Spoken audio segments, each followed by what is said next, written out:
I'm Felicia, And I'm Ian. and we are the Paranormal Lovers.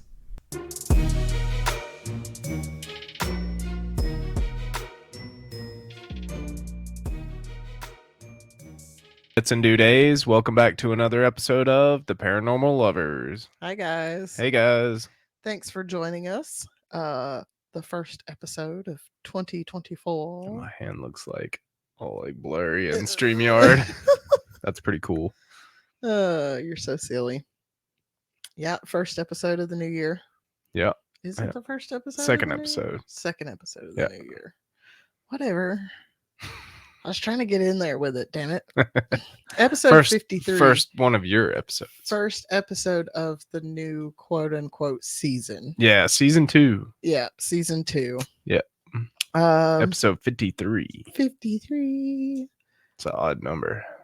It is an odd number. I want to say it's odd numbers, and I don't like it. I want to say it's a prime number. I just want you to know. You'll have to I don't like do our an lineup. extra one. That way I get the odd numbers. I don't like odd numbers. We'll just switch. Unless it's derivatives of 5. Well, 53 is a prime number, so it's that's kind of a cool number, actually. It makes me uncomfortable. I don't know why. It's just odd numbers just don't make sense to my brain. We'll switch it up next time. Okay. Maybe I have at least half of my research done. Maybe at the end of the Blackbeard episodes. Maybe. We'll see how it goes with work. Or maybe I can do 2 in 1, maybe. If I can write enough. I don't know. We'll see. All right. What did you love about this week? I know what I didn't love. What? I wanted to do a live stream, but yeah, we couldn't do it. Grandma got plans sick. fell through again, and yep, we'll just have to postpone it for another time. I just heard you wheeze, and that sounded I did wheeze a little bit. Rough. Hold on. Okay. Yeah. All right. But yeah. I did love every time I go to the store with Patty, she compliments people. She does. And it just kind of makes me feel good because the people the people react nicely to it, most of them. Mm-hmm.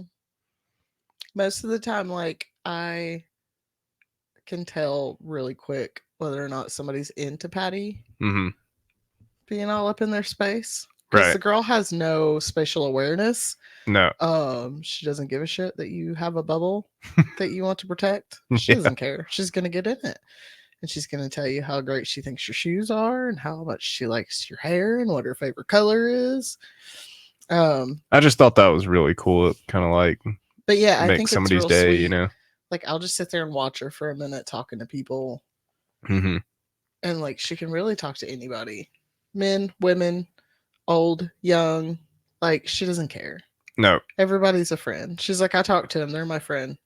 It's not a stranger. On one hand, I'm oh man, that's so dangerous. But at the other hand, she's literally making people's day, every day. Yeah.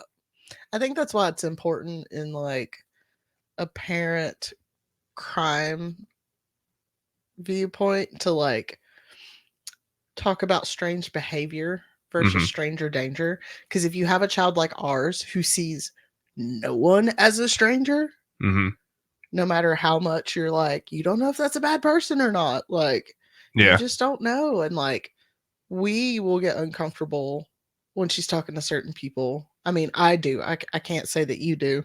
Right. Because I don't know. I do too. But I get uncomfortable when she's talking to certain people because of prejudices that I have.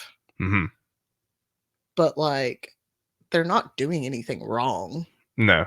They're not acting weird or creepy. They're just talking to her. Right. It's fine.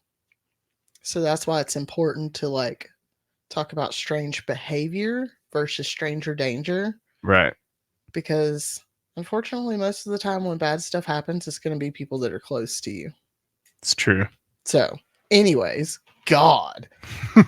What did you love about this week, baby? Not a lot. I got Fridays back. Yeah. I finally get a day to myself to do what I need to do or whatever at the end of the week. Sure. I really wanted to play Mario more this week, but I ended up doing stuff around the house.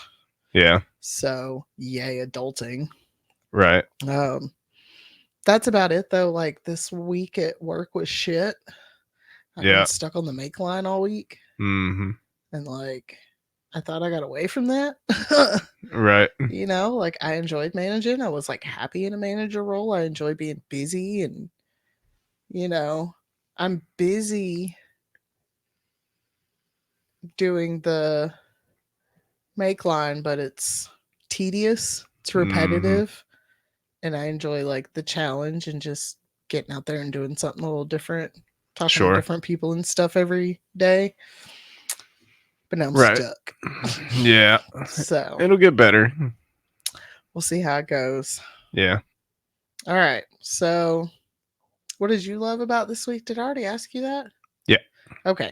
Yeah, the Patty thing. Patty compliments people. Yeah. Okay. I'm sorry, y'all. This is Felicia. Hi. So, I debated doing this episode this week. Mm-hmm. Work has been shit because a coworker of mine has had a mental health crisis. Yeah. Not only has work been shit, but it's been a little triggering with my own struggles with my mental health. Right. I don't know. It's put me in a weird headspace because I'm like, that feels like I feel like I could have been really close. I was really close to that last year. Yeah. Going down that path where I was gonna have to be hospitalized. And I'm not like trying to stigmatize people that have to be hospitalized. If you need to, do it. Yeah. That's what I told my coworker. If you need to go, do it. Get the help you need. Do what you need to do. Yeah. But for me, it's that step that I haven't been willing to take yet. Yeah. I've been close to needing to. Yeah. But it just kind of felt icky. Yeah. But while I hope most people know that these places were not great, these are all stories that I think are good to share. Learn from history so we're not doomed to repeat it and all that. Cheer wine break. Not Hydra homies. But it could be. Cheer wine. The something of the Carolinas. Or ain't it some bullshit like that? Something like that. All right. So this week we are going to talk about the Trans Allegheny Lunatic Asylum. Ooh. Yeah. I don't like the name. Yeah. I don't like it. That's what they called it back then. Mm-hmm.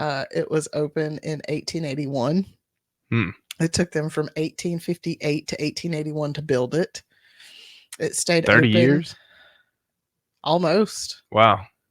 Almost. It was like 25. That's crazy. That's a long time. Yeah, it is a long time. Oh, well, yeah, there was a war. Oh, yeah. Was it the Civil War? Yeah. Yeah, okay.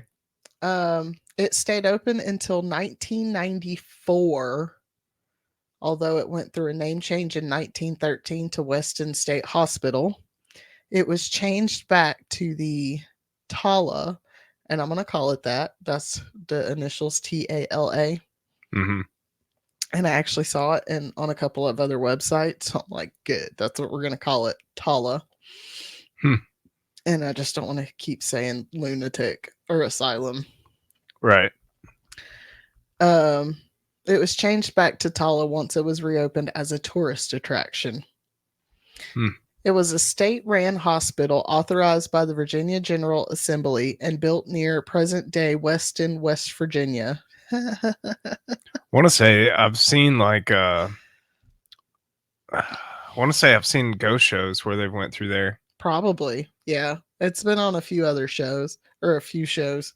Like they have like this one tunnel that hooks the hospital and another wing to each other. I can see and that. It's like a mile of tunnel. And it's just super spooky. I think it's all caved in now though. Probably. But go ahead. I was laughing because I did the spell check and accidentally spell checked it to say West Virginal. I said it right, though. It was designed by Richard Snoder Andrews. It was built in the design of the Kirkbride Plan. The Kirkbride Plan worked off the theory that sun exposure and air circulation were crucial in healing the mentally ill. This theory came from U.S. psychiatrist Thomas Story Kirkbride. Thomas Kirkbride was a physician and worked towards mental illness treatment reform. He would become the founder of the present day American Psychiatric Association. Is my voice going out? I don't know. Excuse me. Got a frog in my throat.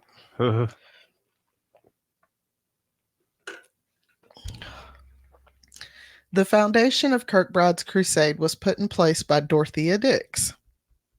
She worked hard to destigmatize mental illness and show that there are better treatments available. Seems like I've heard that name before, too. Fun fact about Dorothea, she had a mental hospital here in North Carolina. It opened in Raleigh in 1856, originally named after her father, but was later renamed to honor Dorothea. It closed in 2012 and is now one of, if not the largest public park in the city. Huh. Yeah. And I grew up hearing about Dorothea Dix because I was born in Raleigh and grew up in that area. So you knew about that park? I knew about that park. My mom worked with people who had known people that had been there, worked with people that had been there, and she told me stories about it. Was the park haunted? Well, no, the park opened after 2012. We moved up here in 1998. So it was still the mental hospital when we moved up here. Huh. Yeah. So I always knew it as the mental hospital. Right. So, but yeah, Dorothea Dix. I was like, I know that name. I know that hospital. What about Dorothea? Right. There were various forms of architecture used, but the floor plan was pretty much the same throughout all the hospitals that use this plan. Like a flying creature with a central building and quote unquote wings that came out each side. They described it like a bat, but it's like a building and then there's like wings. Right. That come out the sides. Yeah. It's gothic as fuck. Yeah. Like it's just this big monstrosity. And I'll show you a picture later. Okay. Of course, when building began, they used convict labor. Sure. Late 1800s in Virginia. Can you guess who most of the convicts were?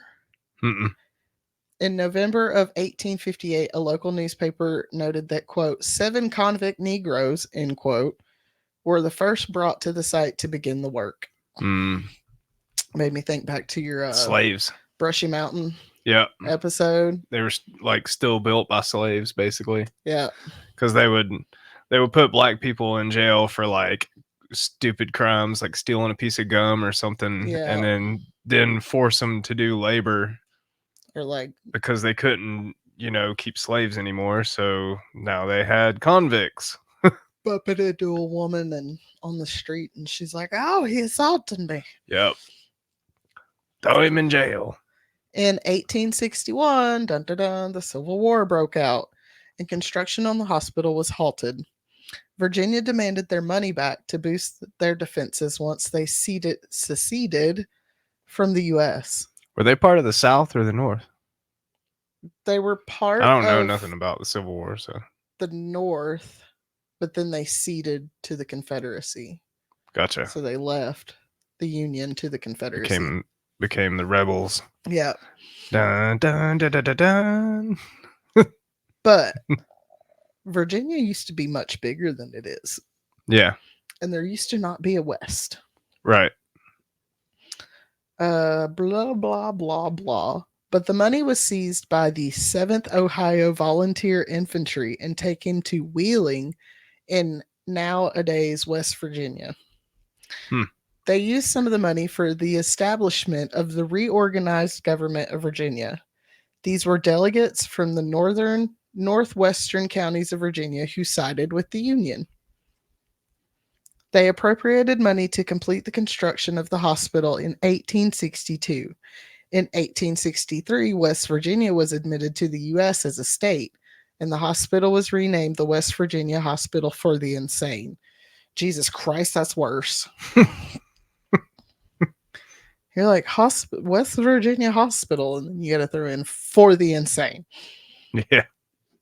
The first patients were admitted in October of 1864. The 200-foot clock tower was finished in 1871, and in 1873, the segregated rooms for Black people were completed. The grounds of the hospital included a farm, dairy, waterworks, and a cemetery, among others. This was to make the hospital as self-sufficient as possible. Hospital. Possible. It. I said possible. I was trying to say possible, but I was thinking about Highlands Hospital. Yeah. Because that's the way my brain works, folks. You need to go to the hospital? Hospital.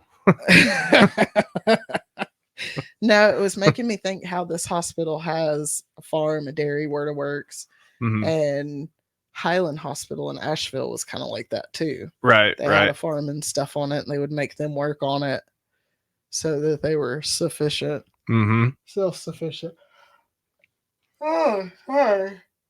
Oh, that yawn came out of nowhere. We're doing this in the evening, guys, so sorry about Yeah, it's another one of those after work things. Yeah. So squeezing them in. Yeah. Back in these days, you could get admitted into a mental hospital for any number of reasons. You did not need to be in crisis or even headed that way. This included physical illnesses such as asthma and epilepsy, and personality traits such as laziness and greediness. Women were also sometimes admitted by their husbands who were simply unhappy with them. Yeah. You would have had my ass admitted so fast if you lived back then. I probably would have been dead back then. That's true. I was an alcoholic for years, so yeah, I'd have got caught and cheating on a card game or something. That'd have been it. Oh no, I think you might have been quick with a gun back then. Probably. I might have been deadly as well. So in 1913, the name was changed again to Weston State Hospital. The facility was designed to only house 250 patients comfortably, but it didn't take long for that number. The facility was designed to only house 250 patients comfortably, but it didn't take long before that number was met and exceeded. Get ready for this shit. They just keep packing them in, don't they? From Wikipedia, quote, the hospital held 717 patients by 1880, 1,661 in 1938. Yeah, this is the one where they put beds outside, didn't they? I'm not sure. Over 1,800 in 1949, and at its peak, 2,600 in the 1500s in overcrowded conditions. Yeah, and they were like stacked on top of each other. Probably, yeah. A 1938 report by a survey committee organized by a group of North American medical organizations found that the hospital housed, quote, epileptics, alcoholics, drug addicts, and non-educable mental defectives among its population, end quote. And I'm so sorry. There you go. Terrible word. I might have been in there with them. Probably. I would also have, I don't know what the weed was like back then. I probably would have been an alcoholic. Yeah. The trouble really started in October of 1935. From allthat'sinteresting.com, quote, in October 1935, residents of the institution set fire to the 4th floor of the building, completely destroying it. Yeah, I think that's where they put like the worst ones. Probably. I think was in the 4th floor. Another time, 2 patients tried to hang another resident with bed sheets. When that didn't work, they crushed his head with a metal bed frame, killing him. God. And in another incident, a nurse went missing only to be found dead 2 months later at the bottom of an unused staircase, end quote. In 1949, the Charleston Gazette did a series of reports highlighting the poor conditions. Other than one wing, which was rebuilt in 1935 after a fire, there was poor sanitation, not enough furniture, and insufficient heating and lighting. Yeah, I think that was one of the things too. They were like letting people freeze. Yeah. Yeah, it was bad. Mm-hmm. To quote the paper, they say, quote, "It looked like a hog pen and smelled even worse," Oh. end quote. In 1985, they reported the patients were naked and, quote, "confined to dirty wards with bathrooms smeared with feces," end quote. Yeah.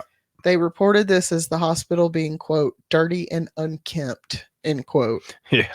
Dirty. It's a little more of the dirty than and unkempt is unkempt. My ass. The only person I can think of that might deserve to live like this is Willie Picton. Right. He would have been like, that's normal. Yeah, this is how I live my life. It's fine. I just finished that series on Indigenous Tales. That was a good one, guys, by the way. It's fucking demented, is what it is. Yeah, it's crazy. Ugh. Horrible things. Mm-hmm. It's no surprise that with the terrible conditions and lack of even the most basic of care, forget proper care, many people died here. I'm sure. While Titus Swan, historian and expert on the Weston State Hospital, believes the number to be at least in the 5-figure range, research is ongoing to get a more accurate count. Jeez, 5 figures? So at least 1,000 people. Well, 5 figures would be like 10,000. 5 figures is 5 numbers, not 5 zeros. No. But still, like, that's a lot of people. That is a lot of people for a hospital that was open for 100 years. Yeah. Like, okay. That's crazy. You're going to love this part. In the 1950s, the hospital found itself housing. No, wait. In the 1950s, the hospital found itself home to the West Virginia Lobotomy Project.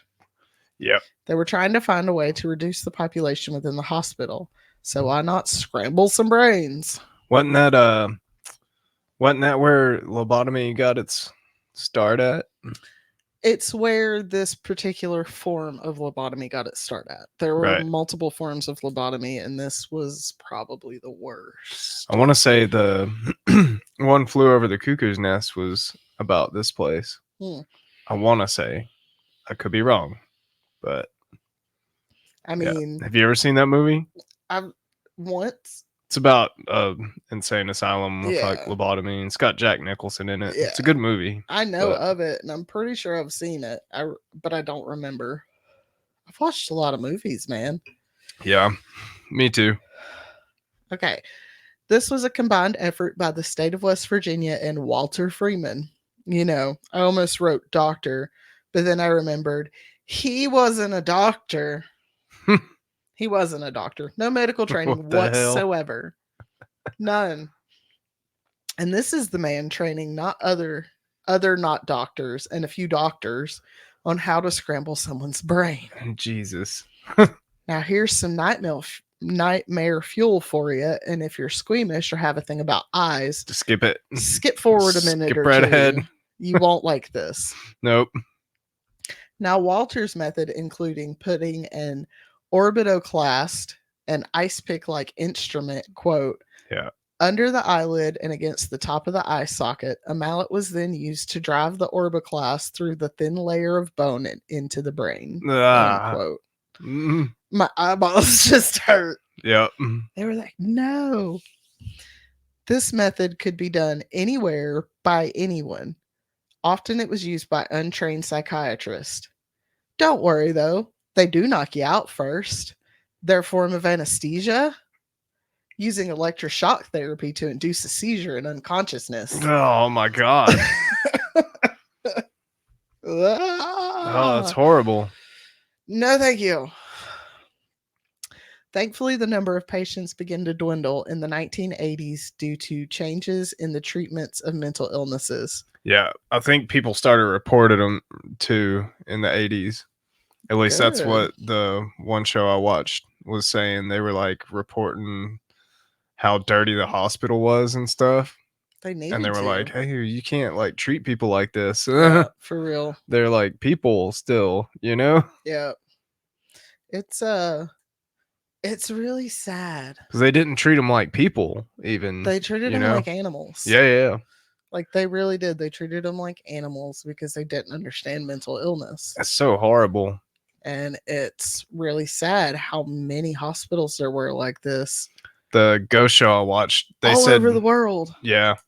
The ghost show I watched said that you could feel that when you walked into the place. Like you could just feel like the sadness of the whole place.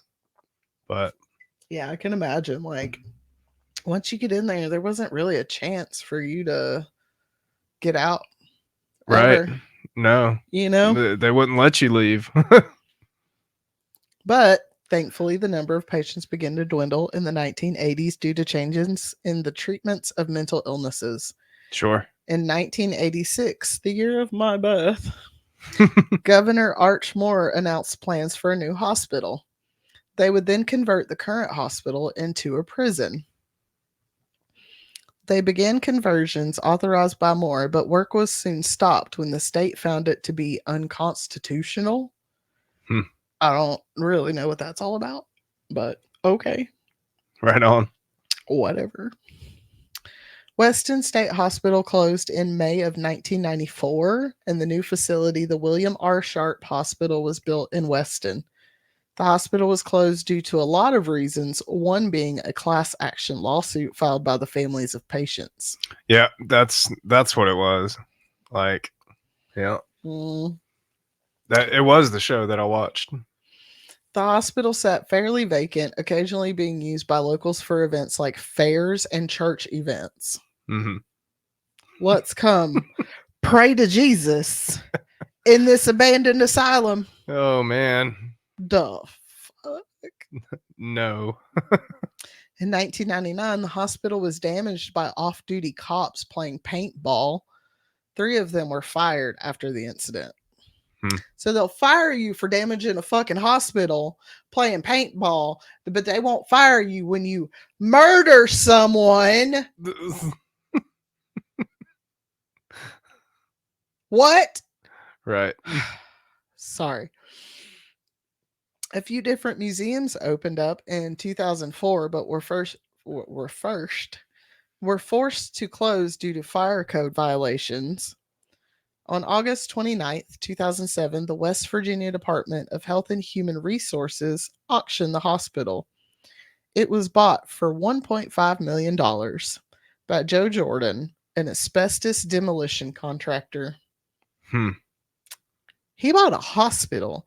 And this hospital, I'm telling you, Bill, this is a stunning hospital. Right. Like it's something out of a... Like the front part looked pretty cool. I read when I was taking notes today. I think the other 80s parts were like, yeah. Like the outside of it's really cool. Like, sure. I was taking notes today, and this one chick said that like it was like pulling up to something from a Stephen King novel. And I was like, but for real, like it kind of has Shawshank vibes. It does, yeah. I think I've seen the front of it, like the main entrance. Yeah, and it's really like really, really nice. It's beautiful. In October, I mean, not like nice, but the architecture is really nice. Well, from the pictures I've seen, just like a picture of the front of it, like it's beautiful. In October 2007, the first fall festival was held there, and was still being held as of October 2023. The main building, dubbed the Kirkbride, has a museum in part of the first floor. Quote, there are paintings, poems, and drawings made by patients in the art therapy programs, a room dedicated to the different medical treatments and restraints used in the past, and artifacts such as straitjackets and hydrotherapy tubs. The tour guides dress in clothes that resemble 19th century nurse outfits, blue dress, white apron, white cap, white shoes. End quote. The hospital runs various tours through the day and night. These include paranormal tours and ghost hunts. That'd be fun to go do. That would be fun to go do. And I actually looked at it. I would do a day tour. It's only $35. That's not bad. No, it's not bad. I don't know. Listen, don't take this as an insult, anybody from West Virginia. I don't know how comfortable I feel spending Right. a lot of time in West Virginia. I have to look at how big of a place Weston is. Yeah. I just got some bad memories in that place. Right. A little fun fact for nerds. It was used in Fallout 76. Quote, the facility is featured in Bethesda Game Studios' 2018 video game Fallout 76 under the name, quote unquote, Fort Defiance, That's acting cool. as a base for the Brotherhood of Steel, one of the game's main factions. Nerd shit. Yeah. Yeah, I forgot it's set in West Virginia. Mm-hmm. You can see the hospital featured in several paranormal shows that we will talk about in part 2. Oh boy. Surprise! Bow, bow, bow, bow. It's my first 2-parter. Nice. I was like, that's why I was like, I got up and I started doing research this morning and I was like, I got to see if there's like enough shit to make this a 2-parter. Yeah. And sure enough, there is. So I bet. There's a lot of stuff. We're going to get into the paranormal spooky shit next week. Nice. It's kind of fucked up. Yeah. There's a lot going on in this place. I bet. A lot. So yeah, guys. Next week we will hear the second part of Blackbeard. Yep. Yes. Yay. Pirates. Yep. And then the week after I'm going to talk more about his piracy. Yeah. In that one. So I just told the basic beginning of him last time. So you're going to talk about all the places he lived in North Carolina? A little bit about it. Yeah. Nice. Yeah, he got around. He did. A lot. Quickly. Yeah. Well, he was a pirate. Okay. He had to. He did. He was a pirate. He would die. And then he ended up dying anyways. Yep. All right. Thanks so much for listening, guys. Thank you, guys. And for following us into the new year. Yep. 2024. There's something about it being 20 years since I graduated high school. Yeah. I'm 2 years away from turning 40, or I will be 2 years. I mean, my birthday's in 9 months, but still. I don't know. It feels like a catalytic year. Is that a word? Yeah. I'm going to make that a word. No, that's a word. It feels like a catalytic year, and I don't know if that's a good thing or a bad thing. Shit's going down. If you would like, head on over to Instagram. That might be good for our podcast. If you would like, head on over to Instagram and YouTube and give us a follow. Simply search for The Paranormal Lovers in the search bars. Check out our website, theparanormallovers.com, to listen to all of our episodes, read about us, and check out our merch. And email us at theparanormallovers@yahoo.com with listener stories, topic recommendations, pictures of your dog, recipes, whatever. Yeah, just let us know. Just say hi. Tell us hey. All right, guys. Thanks for joining us this week, and we cannot wait to see you guys again next week. See you guys. Bye. Bye.